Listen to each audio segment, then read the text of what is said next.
سلام بچه ها، حالتون چطوره؟ من اومدم با یه ویدیوی دیگه. امروز دخترکم هم اونجاست.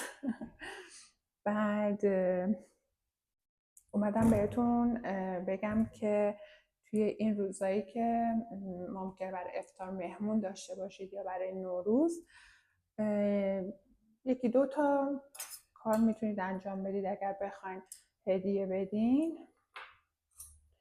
گفتم چیزایی که لازم داریم رو بهتون بگم. این سینی معروف، بعد قالب، چند تا مدل‌های مختلف دارم. خب بعد برای پارافینم که پارافین 3% من استفاده میکنم. فقط رنگ سفید اینجا نداشتم. ما اینجا خیلی یهویی دخترم گفتش که یه ویدیو بگیریم برای این گیفتایی که امروز میخوایم درست بکنیم. دیگه حرفشو گوش کردیم امروز. دیگه میتونید رنگ سفید بریزین، فقط بیشتر بریزین که سفیدتر بشه. بعد الان من پارافین 3% گذاشتم ذوب بشه. میخوام پارافین خامه درست بکنم. خب یه لیوان یه بار مصرف. من اینجا اسپری سیلیکون نداشتم، از وازلین میخوام استفاده بکنم که میخوام اینو یه ذره چربش بکنم. بعد گلای محمدی مامانم رو کش رفتیم دیگه بگم براتون. حالا من اینجا یه کوچولو از این رنگای قرمز نیست، زرشکیه. خب اینجا داشتم، نکن ماما خطرناک.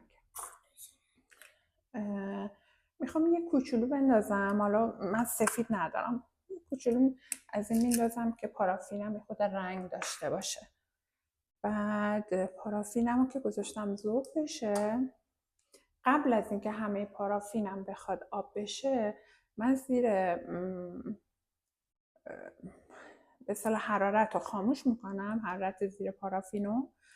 بعد دیگه بهتون میارم نشون میدم که چجوری میخوام دوباره پارافین رو درست بکنم، پارافین خامه رو، و میخوام چی کار کنم با این سینی و قالبایی که داریم. پارافینم ذوب شد، آماده شد، میام بهتون نشون میدم. خب بچه حالا تا من پارافینم ذوب بشه، گفتم یه مقدار از این وازلین برمیدارم.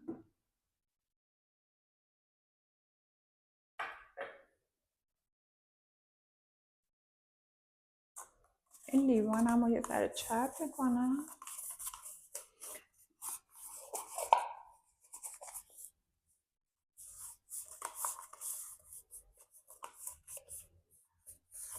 آمادش میکنم تا پارافینا رو اوکی بکنم. خب بچه الان اینو میخوام بهتون نشون بدم. خب معلومه، نگاه کنید من پارافینم هنوز اصلا کامل آب نشده. خب من از روی حرارت برداشتمش، میذارم تا این دوتا پارافین با هم همدما بشه، آب بشه. بعد شروع میکنم برای خامه. خاموش کردم.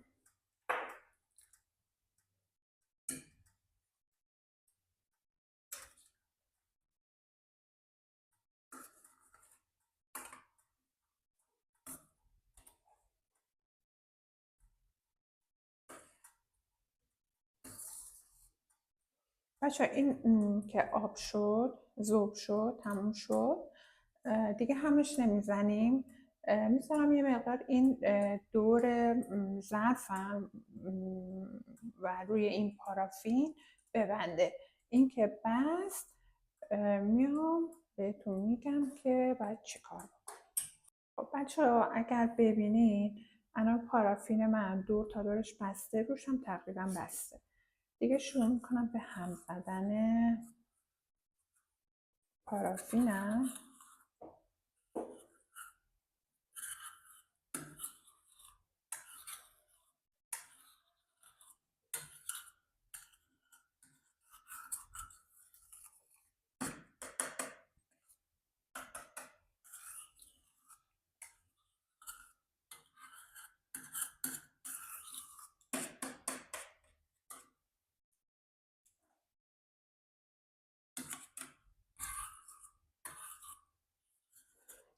از دور ظرفم جمع میکنم با این زیریای که ته پارافینم هست، اینا رو میچرخونم، همدم میکنم.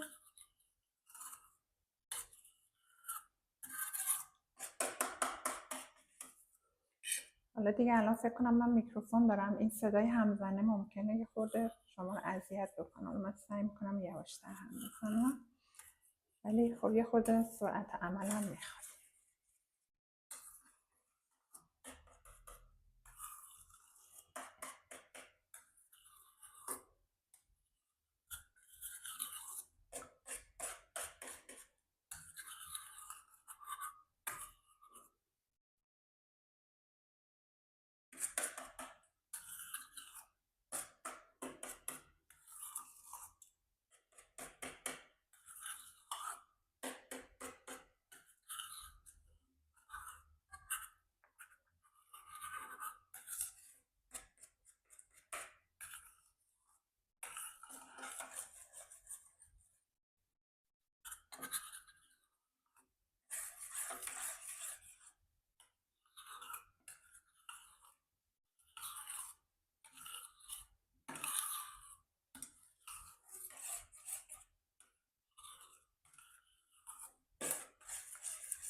من به نظرم پارافین خامه رو درست کردن توی این ظرفای استیل خیلی بهتر و راحت تره.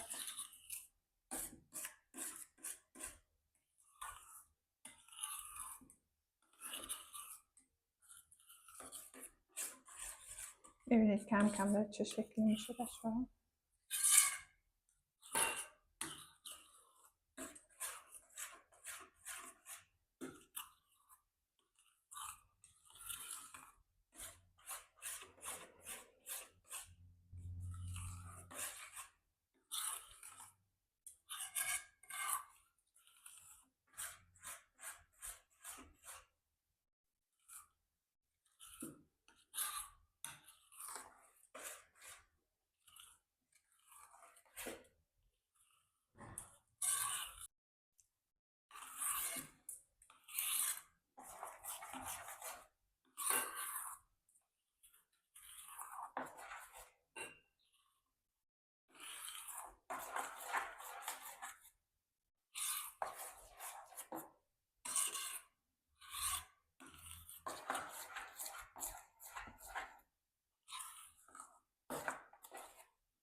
حالا بعضی‌ها همزن برقی دارن، با همزن برقی میخوان این کارو بکنن. من همزن برقی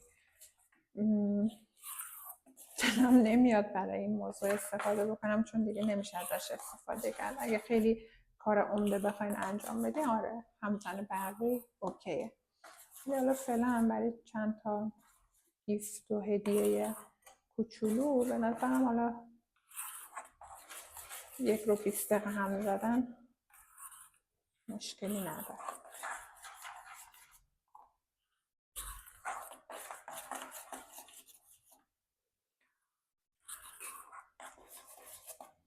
من همیشه شمعام یا صورتی و بنفش در میاد یا آبی در میاد. فکر میکنم به خاطر اینه که شاهنای من خیلی رنگا رو دوست داره، ناخودآگاه ما میریم سمت صورتی و آبی و بنفش.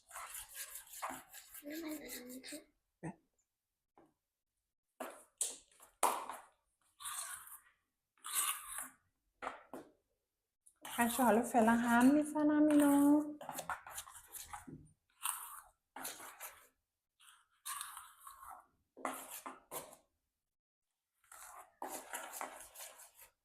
نزدیکتر به اون بافتی که میخوام شد رسیدیم، من دوباره ویدیو رو ادامه میدم.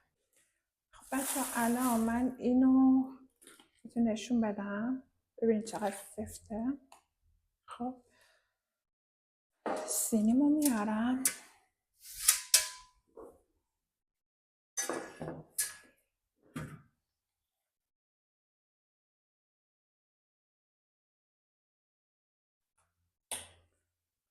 چربش کنم.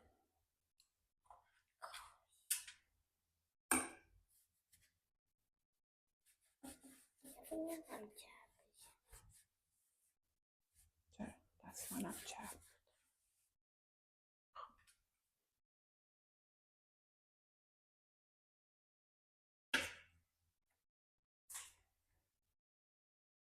خیلی نامنظم میریزم کف سینی.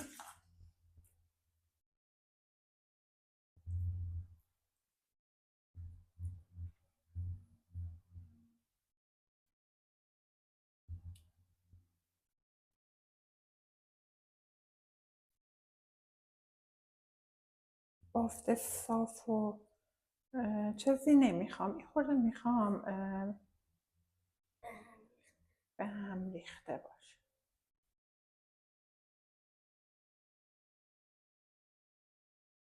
خب الان بچه توی وضعیتی که هست، خب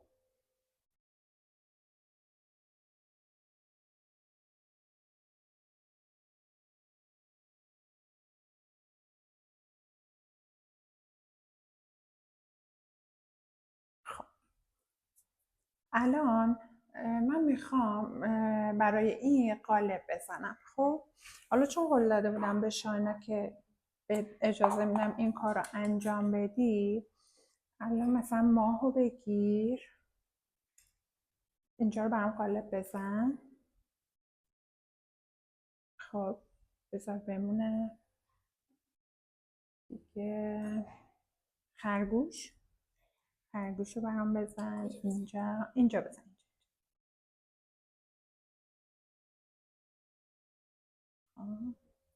دیگه اینم میخوای بزن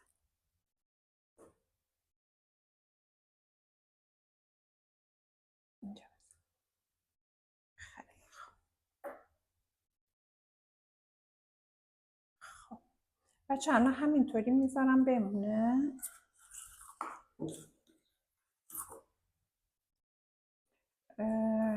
میتونید حالا با خلال دندون یا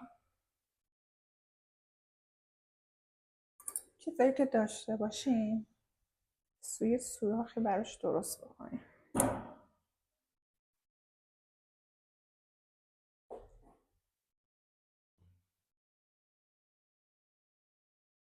حالا اینو میذارم تا خودشو بگیره. نکن ماما، نکن، ولش کن، خیلی خوب، برش دار.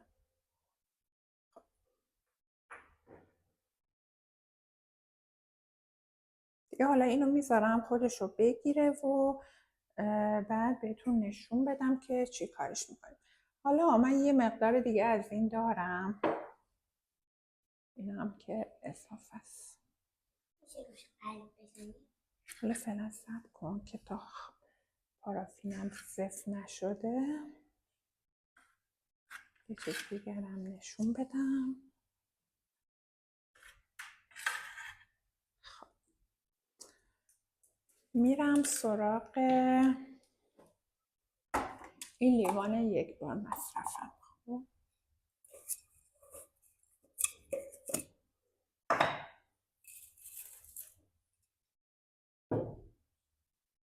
الان از این ته این میچینم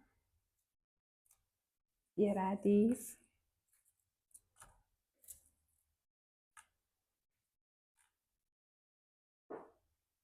از پارافینم برمیدارم،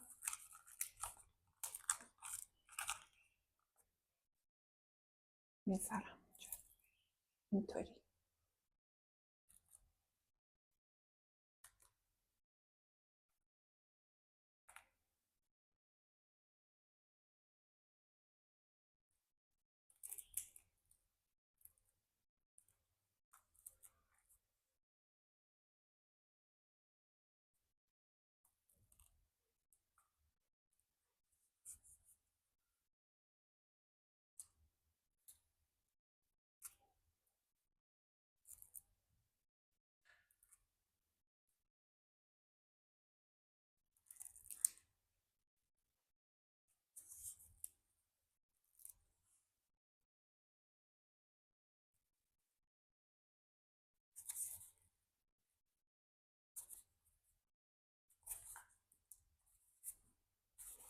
چون حسابی فشردش کنیم.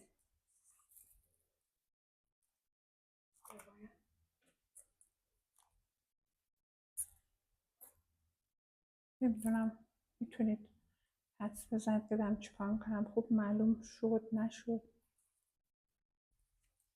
توی دیواره ها میچینم، روش پارافین رو میذارم.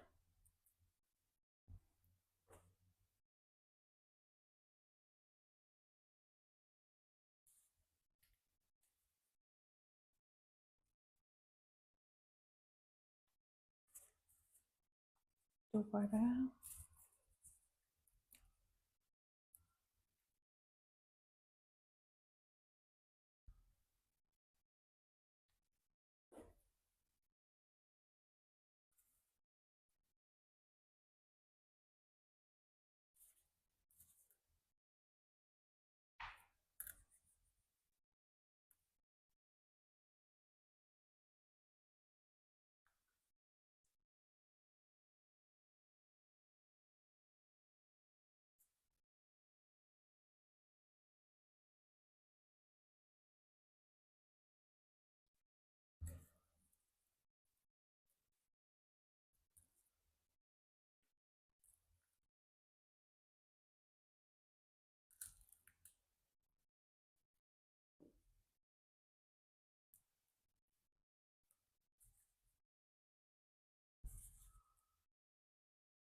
بچه این پارافین رو که الان من دارم اینجا میذارم داغه هنوز.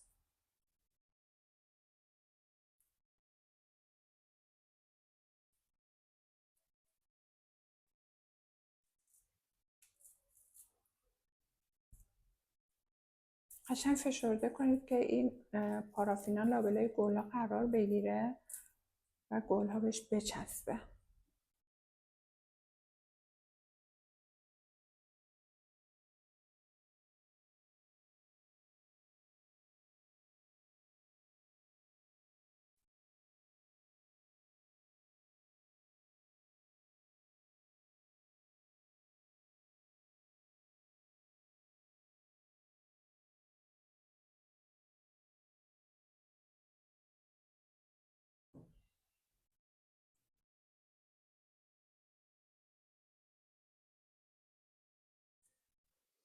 خب حالا بچه ها نگاه کنید، من تقریبا پرش کردم. یا میتونید فیتیله از این آماده ها یا اینکه از اینایی که اینجا دارم ببرید توش کار بذارید، یا کامل پرش کنید.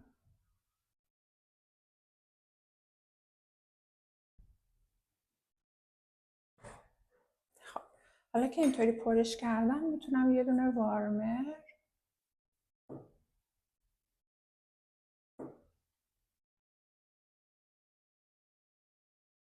بذارم تو دیگه. میذارم تا خودشو خوب بگیره، خنک بشه، درش بیارم. خب حالا اینایی هم که توی سینیه هنوز نه، هنوز داغه بچه ها. اینم صبر میکنم تا سرد بشه بهتون نشون بدم که باید چی کار کنم. الان من میخوام این عروسک ها رو از توی قالب در بیارم این شکلی.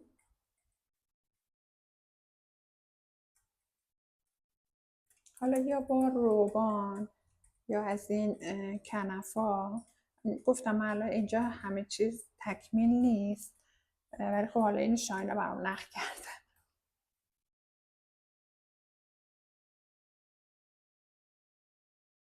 از توی این ردش میکنم.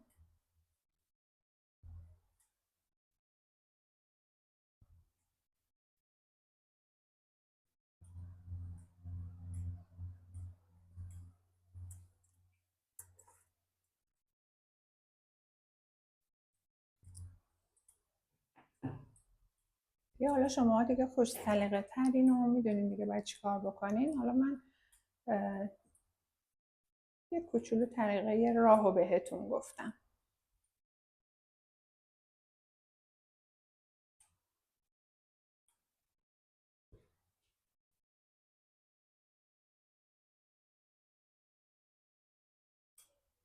خب این شکلی میتونید آماده کنید و هدیه بدین. یکی دیگه هم که این بود. چانا خانم دیر اومدی، من از تو قالب اینا رو در آوردم.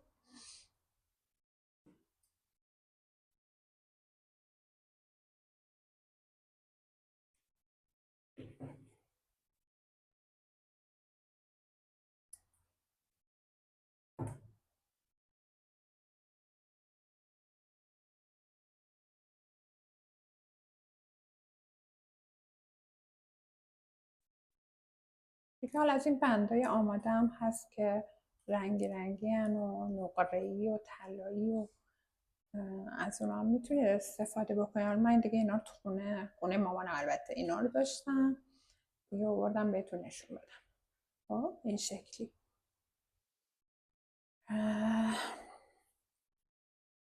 رنگ حالا این پودر فلزم هم که دیگه خیلی به دادم رسید.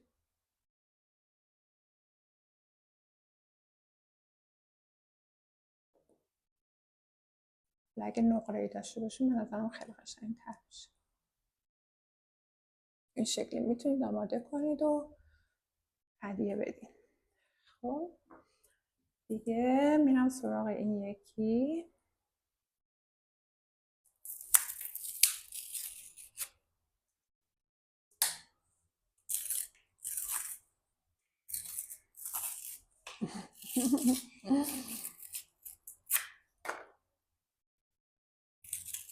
خدایش خیلی هیجان انگیزه که وقتی کار خودتون میبینید. قشنگه؟ من به نظرم خیلی قشنگه.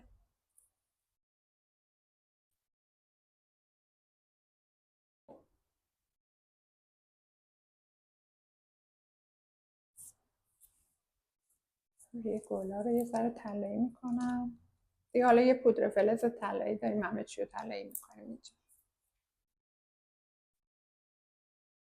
این شکلی دیگه میتونید اینو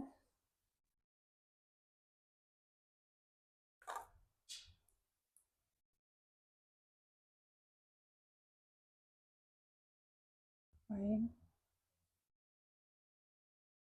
همین کنف قشنگ بشه.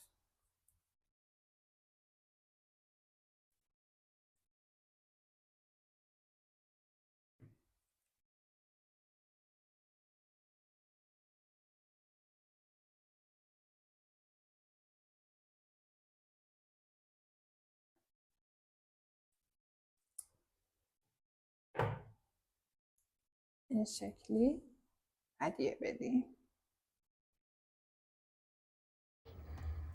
بچه موقعی که داشتم ویدیوی این آموزش رو تموم می کردم کاری برام پیش اومد، نتونستم توی اون ویدیو آخرش ازتون خداحافظی کنم و ازتون تشکر کنم که کل ویدیو رو با من بودین و تماشا کردین. الان غنیمت دونستم که بیام ازتون تشکر کنم و اینکه ازتون بخوام که اگه ویدیو رو دوست داشتین لایک بکنین و اینکه کانال منو دنبال بکنین و اون زنگوله رو روشن بکنین که ویدیوهای منو به موقع ببینین. مرسی ازتون. سر صدا زیاده، ببخشید. یه دختر شیطون روی سقف ماشین بالا پایین میکنه، ببخشید.